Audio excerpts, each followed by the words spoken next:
आरक्षण का घमासान हिंदू मुसलमान में क्यों तब्दील हो जाता है? जानबूझकर कर रहे हैं आप?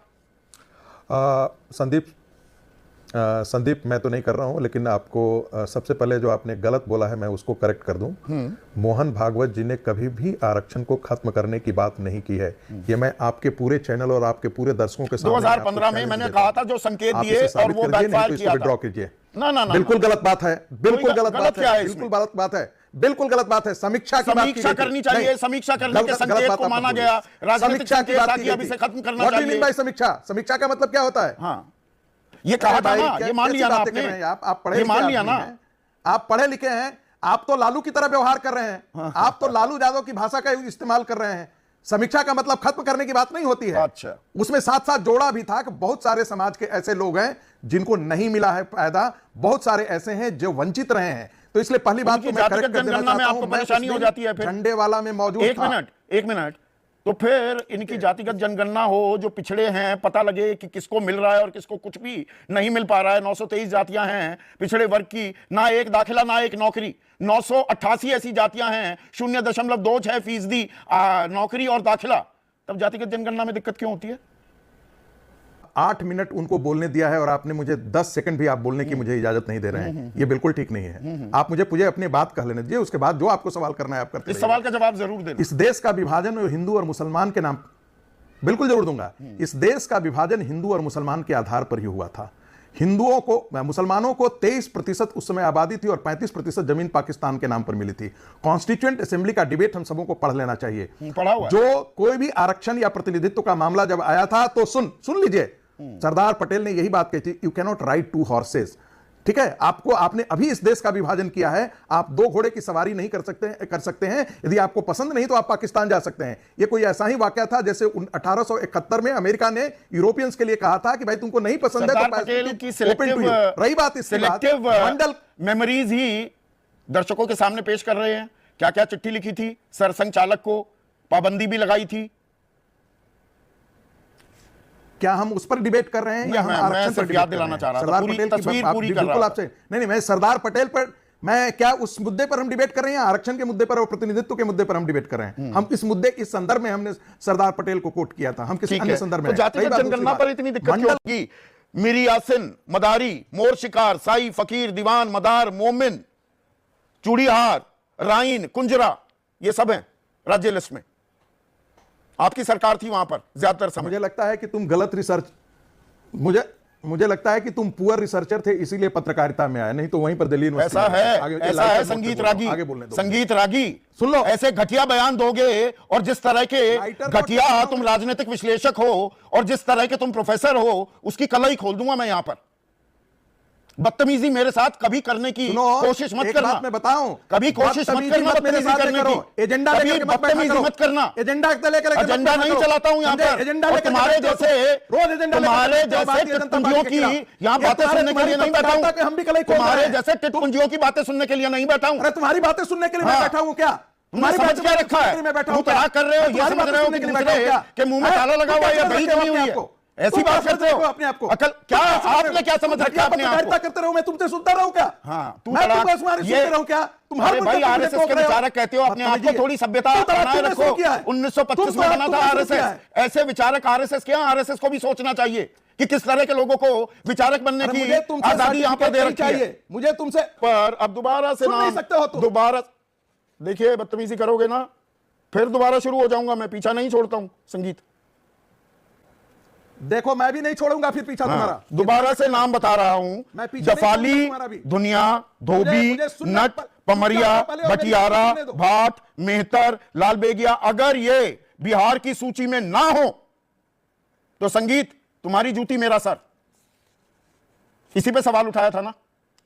मैं पहले एक चीज बताते हैं, ये बीजेपी के नैरेटिव को मदद करता है। देखिए अमीर जी, आप तो चलाते हैं न्यूज, आपको मालूम होगा कि बिहार में 17 महीने की हमारी सरकार बनी, नीतीश कुमार जी मुखिया थे सरकार के। उस 17 महीने में हमने 5 लाख सरकारी नौकरी दी। आप कहेंगे क्रेडिट ले रहे हैं सर, आप भी ले लीजिए, लेकिन तभी मिला जब हम आए साथ में। और उसके बाद क्या हुआ, जब ये चले गए फिर से इनके साथ पेपर ही लीक हो गया भैया। तीसरे पेज का जब टीचर भर्ती हो रहा था, ये बोर्ड जिहाद बोल रहे हैं, गोली मारो सालों को। किसने बोला था? अनुराग ठाकुर। देश के गद्दारों की तरह क्या होना चाहिए बताइए? देश के गद्दारों को गले लगा लो, ये कह रहे हैं। हम तो कहेंगे कि मारो गोली। अगर गद्दार गद्दार है तो गोली मारो उसे, और हमारी सेना मारती है गोली, इसीलिए हमें गर्व है। या आप गले लगाइए गद्दारों को, क्या बेकार की बातें करते हैं यहाँ पे आके। है देश के गद्दार जो है आतंकवादी गद्दार है, माओवादी गद्दार है, क्या चाहते हैं? गले लगाओ, बेकार की बातें कर रही है। लालू प्रसाद यादव से कहिए भैंस का चारा लौटाए पहले। प्रज्वल रेवन्ना जो 3000 महिलाओं के साथ घिनौनी हरकत करता है उसके लिए प्रधानमंत्री वोट मांगते हैं। संदेश खाली मेरी बहनों के साथ बोलिए, लालू प्रसाद यादव को कौन सा बयान आया बोलिए, संदेश खाली पे नहीं बोलेगी। हाँ ऐसी बात कर रही है। हाँ आपका मतलब देखिए यही होगा आगे चल के। हाँ ठीक है, वो भी आ रहे हैं, वो भी बैठा ये गलत है। संदेश खाली की बहनें नहीं है, हमें नहीं, हम तो यही अरे नहीं ये मेरा निवेदन है। देखिए आप लोग एक सेकंड मेरा निवेदन है कि आप लोग अपने सब सीट पे जाइए। आपने विरोध जी नहीं बिल्कुल नहीं, आपने अपनी बात को रखा 2.5 मिनट, उसके बाद वो बोले आप अपनी बात को 30 सेकंड रख लीजिए। ओके पढ़ी लिखी सब महिलाएं, उन्हें बोलना नहीं दिया। नहीं सभी सब हैं, आप सभी सब हैं। बहुत अच्छा कंचना जी ने, मैं कंचना रुक जाइए, बीच का तरीका ये क्या तरीका? ये तरीका ठीक नहीं। अभी ये क्या तरीका आपका? बार-बार 15 सेकंड नहीं बोल रहे। तरीका क्या आपका? नहीं आपसे बोला, आपके बीच में बोला था मैंने। नहीं आप नहीं, क्या ये तरीका है? आपके बीच नहीं बोला मैं। Shut up, just shut up, just shut up. अब एक सेकंड एक कांग्रेस की नेत्री राधिका खेड़ा के साथ क्या हुआ है वो मुझे बताने की आवश्यकता नहीं है। क्या हुआ है? कमरा बंद कर दिया गया, 3 लड़कों ने उनको पकड़ लिया। मतलब जिसे क्या आप कह सकते हैं कि इससे घिनौनी बात नहीं हो सकती थी, जिसका खुलासा हुआ, जिसका वीडियो वायरल हुआ और उसके बाद उसका खुलासा हुआ। लेकिन मैं विषय पर आता हूं, विषय जो कि बहुत महत्वपूर्ण है। एक सेकंड एक रिपोर्ट आई जिसमें कहा गया कि हिंदुओं की आबादी कम हुई है और मुसलमानों की आबादी जो है वो बड़ी है। उसमें जहां मुस्लिम आबादी बड़ी है उसमें पश्चिम बंगाल है, तेलंगाना है, आंध्र है, जम्मू कश्मीर है, महाराष्ट्र है, बिहार है, झारखंड है।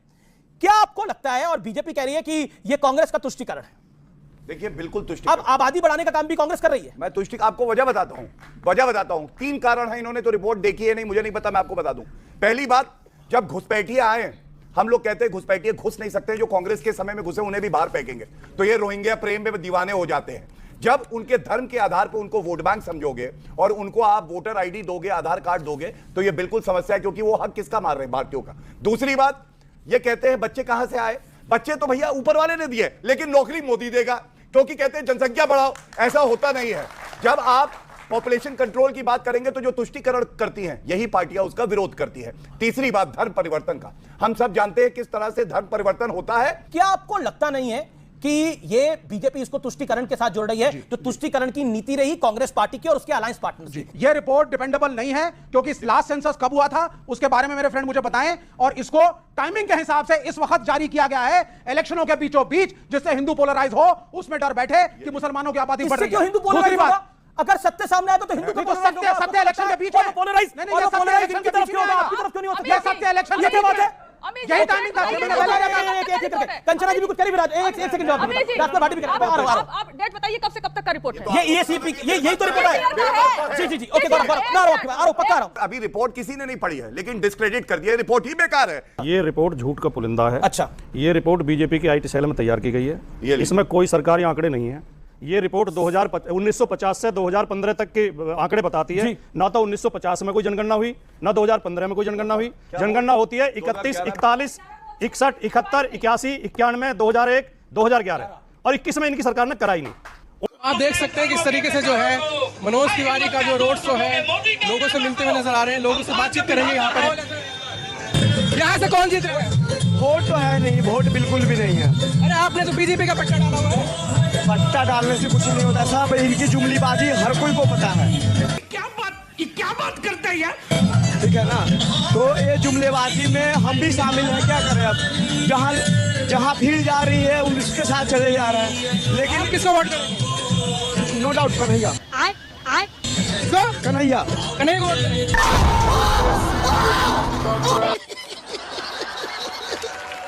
50 करोड़ जब अकाउंट खोले तो 75 करोड़ जो है वो बहनों के नाम खोले।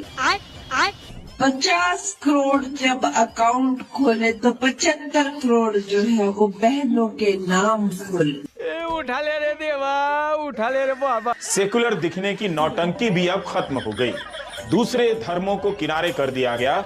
हर किसी को हिंदू धर्म का एक ऐसा विशाल मैदान दिख रहा है जिसमें घुसकर सभी अपनी अपनी क्रिकेट टीम के लिए पिच बनाने में लगे हुए। यह हिंदू धर्म का राजनीतिकरण नहीं है, बल्कि राजनीति का हिंदूकरण है। खबरें अब खत्म हो गई हैं, अब उनकी जगह प्रधानमंत्री ही खबर बनकर चल फिर रहे हैं। प्रधानमंत्री मोदी की धुआंधार बैटिंग। आज प्रधानमंत्री मोदी ने एक एक करके हर वार किया। प्रधानमंत्री नरेंद्र मोदी ने विपक्ष के हर सवाल का जवाब दिया, चुन चुन कर दिया। प्रधानमंत्री नरेंद्र मोदी ने 2024 में फिर से जीत की गारंटी दी है। नरेंद्र मोदी ने अविश्वास प्रस्ताव से मिले मौके के बाद 2024 के चुनाव का आज प्रधानमंत्री मोदी ने 2 घंटे और 13 मिनट तक लगातार खड़े रहकर बिना थके ये भाषण देकर देश को ये बता दिया कि आज भी पॉलिटिकल स्टेमिना के मामले में उनके बराबर कोई नहीं। आज की मीडिया का यही नियम है कि उनको नरेंद्र मोदी के सिवाय कोई बात करो उनको सुनना ही नहीं। बात तो सही है। मेरा सवाल गोरखपुर से है।